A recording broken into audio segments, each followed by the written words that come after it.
Jésus s'approche de lui, très près, plonge son regard au fin fond du sien et lui dit « Toi, tu as un problème de visa. »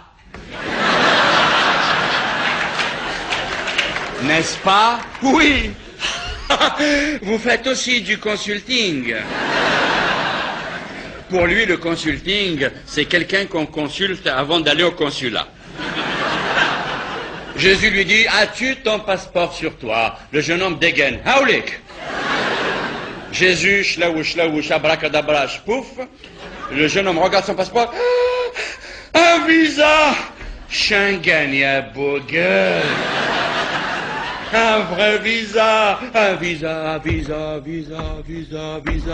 Le plus beau mot, le plus joli vocable de la langue française algérienne.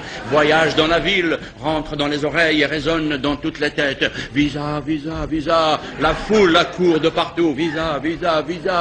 Dans visa, il y a vie. Vas-y, zi, va.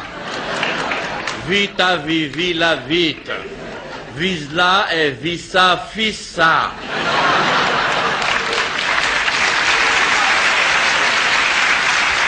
Mais dans notre GPS intérieur, il n'y a que la France qui soit vraiment bien initialisée, non?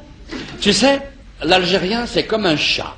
Tu lui bandes les yeux, tu lui mets les pattes en l'air, tu le lâches en Italie, et il tombe en France. La France, pour nous, c'est comme l'enfant naturel qu'on a été obligé d'avorter parce qu'il est le fruit d'une violence. En 62, on l'a arraché au forceps de notre ventre et on l'a jeté sur l'autre rive de la Méditerranée. Mais on ne peut pas se passer de l'enfant qu'on nous a fait, même s'il est le fruit d'une grande violence. Alors, on ne peut s'empêcher de penser à lui. Il nous manque, on fantasme sur lui. On aimerait bien aller lui rendre visite, savoir comment il va, comment il a grandi, le dorloter, lui chanter une berceuse, profiter de sa démocratie, de sa liberté d'expression, le caresser dans le sens des assédiques, du RMI, des allocations familiales. Tu sais, la France, pour nous, c'est obsessionnel. Une vieille dame est allée se faire opérer à l'hôpital et le chirurgien lui annonce « Madame, on va vous faire une anesthésie locale ». Et elle a répondu « Ah non, docteur, s'il vous plaît, faites-moi une anesthésie française. » Ça nous empêche de rêver. L'Afrique noire a offert aux États-Unis d'Amérique un président, l'Afrique blanche offrira à la France, avec nos 7 enfants, un gouvernement. Tu te rends compte, Sherazade, peut-être que nos 7 enfants sont le gouvernement provisoire de la future République française, démocratique et musulmane. N'ayez pas peur, hein, je déconne là, c'est du théâtre. Pour les spectateurs algériens qui sont dans la salle, des hommes, des femmes, des vieux, des jeunes, voir une actrice française de renom, qui a de grands talents, qui est passée par les grandes écoles, les grandes institutions du théâtre français, incarner une Algérienne, c'est une valorisation formidable pour eux, parce qu'ils voient comment elle est venue entrer dans la peau d'une Algérienne et le faire avec une aisance, une joie, une jubilation. Plus qu'un moyen de locomotion, la voiture chez nous est un signe de distinction, une preuve d'ascension sociale. Je pense que j'ai une voiture, donc je suis.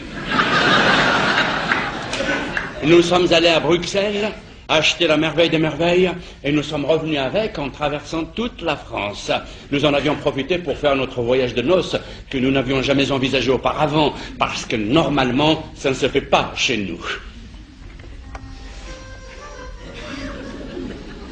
Le beffroi de Lille, les falaises de Dieppe, Le Mont-Saint-Michel, le souk de Roubaix, la cathédrale de Reims, la mosquée de Paris, Paris by night, les châteaux de la Loire, la tour Montparnasse, pèlerinage à nos ancêtres de Poitiers, la feria de Nîmes, le tunnel du Mont Blanc, la promenade des Arabes à Nice,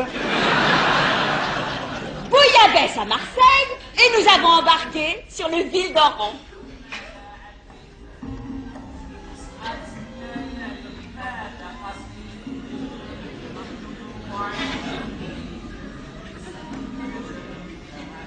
22 heures après, le bateau faisait son entrée dans le port d'Alger. Quand nous sommes sortis de la cale, la douane, la police, les ouvriers du port, les grutiers, les dockers, les autres voyageurs, tous étaient éblouis. Jamais de leur vie ils n'avaient vu débarquer une beauté pareille.